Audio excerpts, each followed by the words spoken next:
लागली याचा उले ग उमटलं पाऊल ग लागली याचा उले ग उमटलं पाऊल ग आई तू ये न केलं ग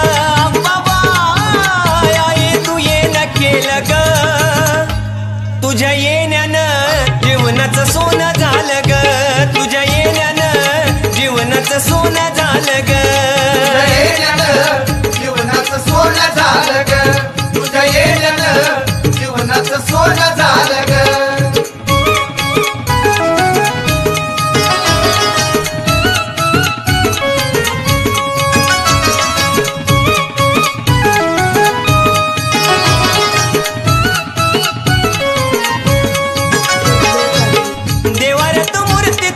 पूजतो जीवा पाड बरकताही झाली माझी सुखामती वाड